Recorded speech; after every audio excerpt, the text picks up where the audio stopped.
Bonjour et bienvenue sur ma chaîne ou bonsoir, tout dépendra de l'heure à laquelle vous verrez cette vidéo.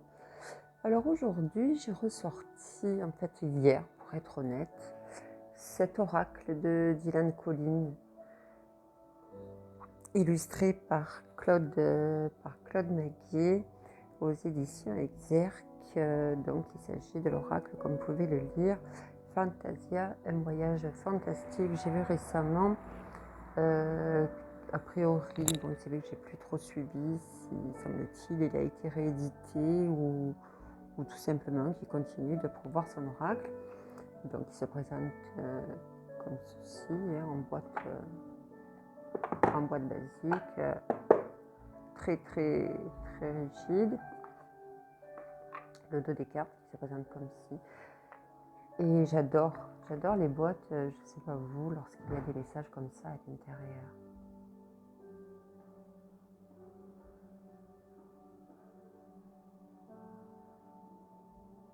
Voilà.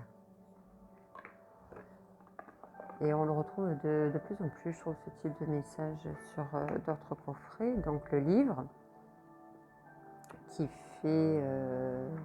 alors il y a des annotations parce que j'ai fait un tirage et je vais vous le lire ensuite. Donc un livret de 223 pages.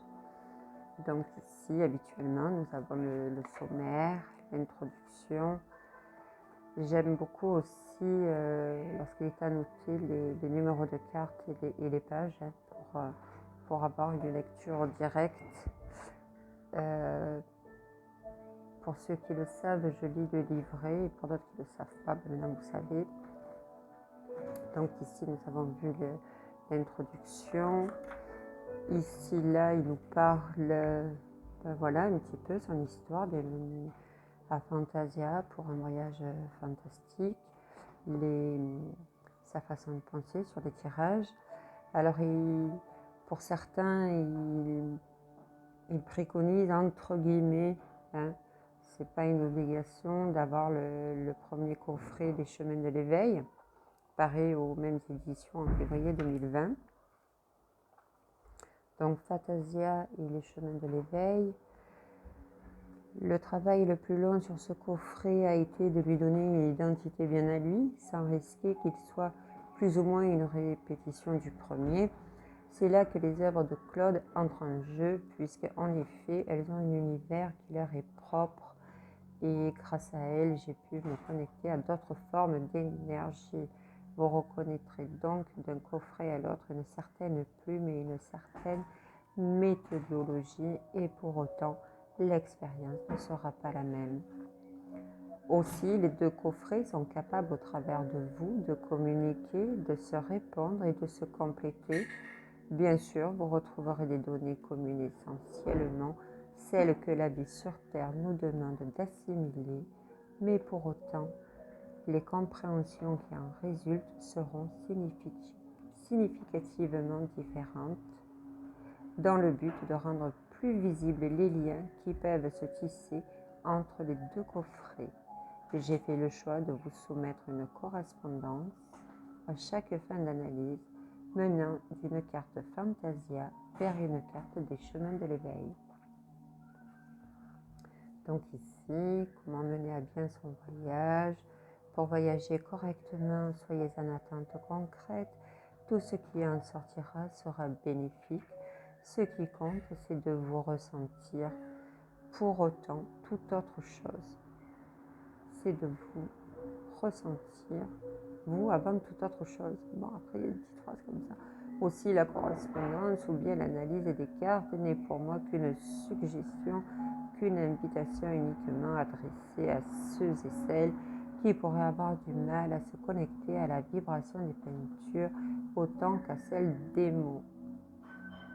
L'idéal restant de s'approprier l'expérience et les compréhensions qu'elle permet, puisque c'est par cette résonance entre les énergies du support et vos propres énergies que peut vraiment naître un développement de soi de façon personnalisée et unique à vous.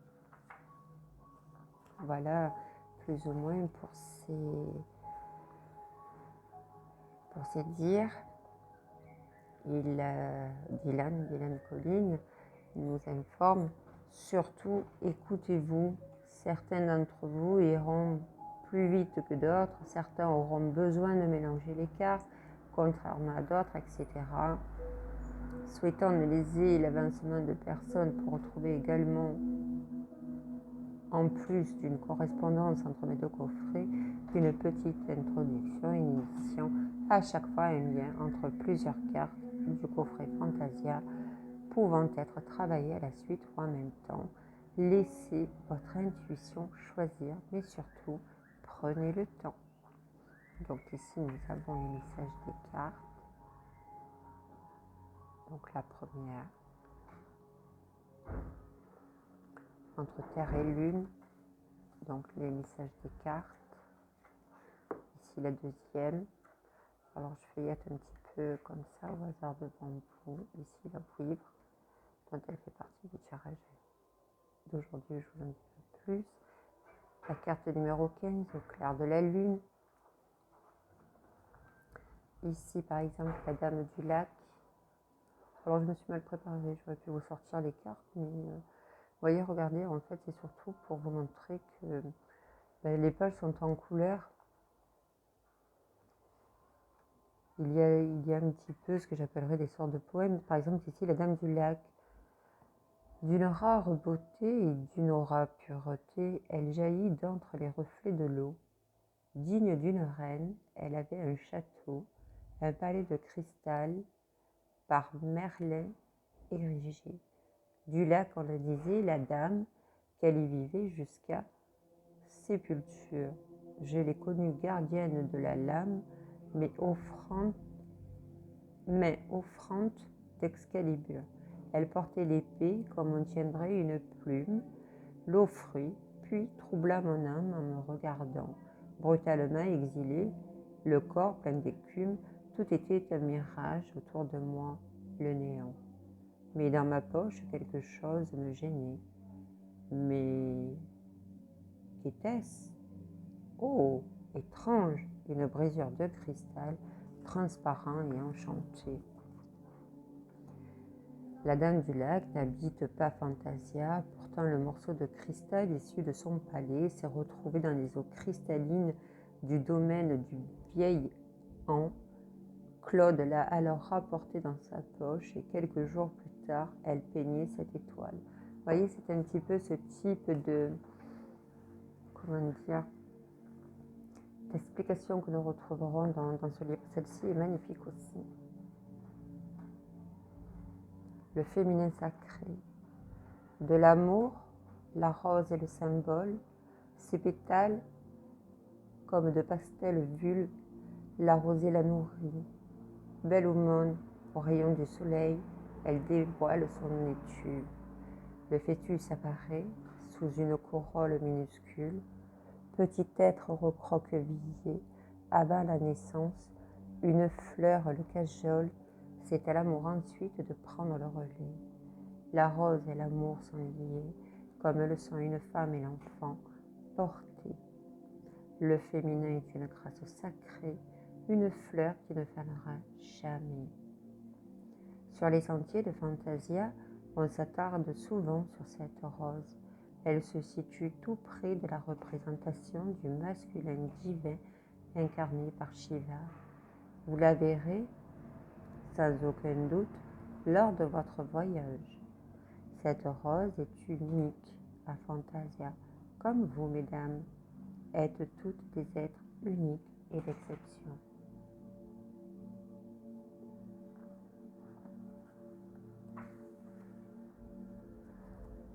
Je vais vous lire, puisqu'on y est. Message de la carte. Donc cette carte et sa poésie inspirée nous raconte la femme, le sacré dans le féminin sacré bien sûr, mais elle nous parle aussi d'amour et de la rencontre qui naît. Autrement dit, pour vous, mesdames, cette carte vous invite à travailler votre féminin sacré, à le réhabiliter tout du moins, car si cette carte intervient, c'est bel et bien pour le sublimer. Et il vous faut donc vous réapproprier votre féminité, votre pleine puissance, votre cœur et votre corps, mais aussi il vous faut renouer avec votre beauté, l'amour dans toutes ses formes d'expression, la douceur, le toucher, renouer avec votre féminin sacré. C'est aussi équilibrer la part de masculin divin qui vous compose, correspondant à votre pouvoir de décision, de positionnement, de combat, de force pour porter vos projets, vos décisions. Avec la sensualité qui peut ressortir du texte, il nous est indiqué un travail à mener sur les chakras sacrés et racines. Dans le cas où vous rencontreriez des problèmes concernant votre sexualité et votre libido, cette carte vous invite également à prendre conscience que vous avez juste besoin d'un peu de temps, de recul pour travailler sur votre jugement de vous-même, sur l'attention que vous ne vous apportez plus et qui vous font donc rejeter les attentions extérieures ou tout simplement sur les ressentis dont vous ne faites pas l'expérience. Un accompagnement tant sur le plan énergétique que psychologique et ou sexologique pourrait vous permettre une réelle forme de renaissance. Pour vous, messieurs, un travail sur votre féminin est à faire. Peut-être devriez-vous le développer davantage pour plus d'écoute, de douceur. Car si vous vous reconnaissez dans les difficultés affectives, cette carte inaugure un long travail à mener dans les strates émotionnelles. Vient le temps de commencer un programme d'accompagnement psycho-spirituel ou alors en couple. Peut-être rencontrez-vous des problèmes avec votre partenaire impactant votre quotidien et ou votre intimité. Cette carte vous permet peut-être de comprendre l'étape dans laquelle se trouve votre compagne. Laissez un peu de temps, soutenez-la dans cette initiative de céder, car vous ne pouvez pas le faire à sa place. Ce n'est pas grave. N'en soyez pas énervé ni agacé, mais comme elle ne vous appartient pas, son rapport à son sacré et à son intimité ne vous appartient pas non plus. Néanmoins, l'amour est là, mais il faut aussi qu'il soit synonyme d'amour de soi. Femme ou homme, cette âme invite à un mûrissement intérieur qui s'initie. La rose, en symbole de l'amour, en archétype de l'âme, va bientôt se déployer.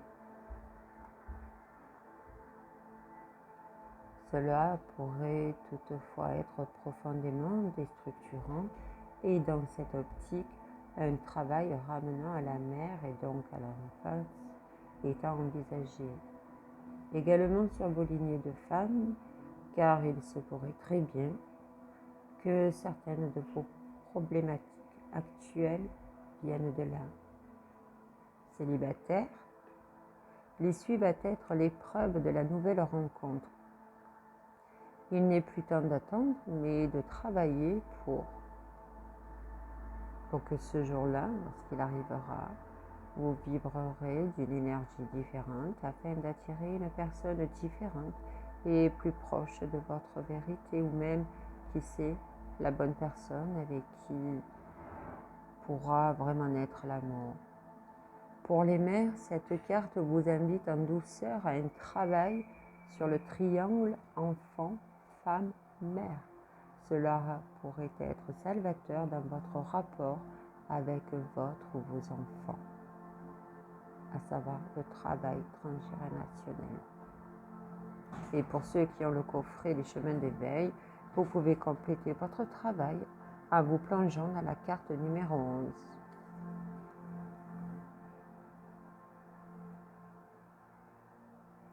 Voilà pour cette vidéo. Je vous à suivre celle donc du tirage pour la dernière semaine du mois de mai.